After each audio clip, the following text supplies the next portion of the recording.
রাসূল সাল্লাল্লাহু আলাইহি ওয়াসাল্লাম হজ করেছিলেন কয়টা বলেন তো দেখি, কে জানে? আসলে রাসূল সাল্লাল্লাহু আলাইহি ওয়াসাল্লাম কেবলমাত্র জীবনে কয়টা হজ করেছেন?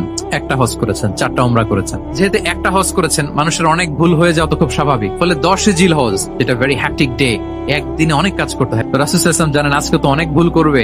তিনি আকাবা, মিনার পাশে আকাবার এখানে নিজে দাঁড়ায় আছেন, দেখি কার কি ভুল হয় জিজ্ঞেস করলে মাসালা বলে দেব।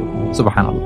এসে একজন বলে যে, ইয়া রাসূলুল্লাহ, আমি তো আগে কুরবানি পরে চুল কাটা, আমি আগে চুল কেটে ফেলছি। রাসূল সাল্লাল্লাহু আলাইহি ওয়াসাল্লাম বলে, ইফআল ওয়ালা হারাজ, ওকে কোনো সমস্যা নেই, যাও। আরেকজন এসে বলে, আমি তো আগে এটা করছি। ওই দিন যাই নবীকে জিজ্ঞেস করা হয়েছে, নবী সাল্লাল্লাহু আলাইহি ওয়াসাল্লাম ফ্লেক্সিবিলিটি দিয়ে দিয়েছেন, বলে করো, অসুবিধা নাই।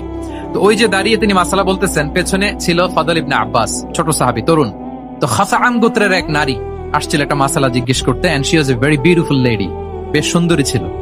এসে রাসূল সাল্লাল্লাহু আলাইহি ওয়াসাল্লামকে যখন প্রশ্ন করতেছে, ফদল ইবনে আব্বাসের নারীর দিকে তাকায় আছে, এবং ওই নারীও ফদল ইবনে আব্বাসের দিকে তাকায় আছে। রাসূল সাল্লাল্লাহু আলাইহি ওয়াসাল্লাম উত্তরও দিচ্ছেন, আবার খেয়াল করতেছেন যে চোখাচোখি হয়ে যাচ্ছে, একবার চোখ পড়তে পারে, তারপর তো নামিয়ে ফেলতে হবে। সে যখন তাকিয়ে আছে, নারীও তাকিয়ে আছে, তখন রাসূল সাল্লাল্লাহু আলাইহি ওয়াসাল্লাম কি করলেন? সাথে সাথে ফদলকে বললেন, ফদল ওইদিকে না, এদিকে তাকাবো।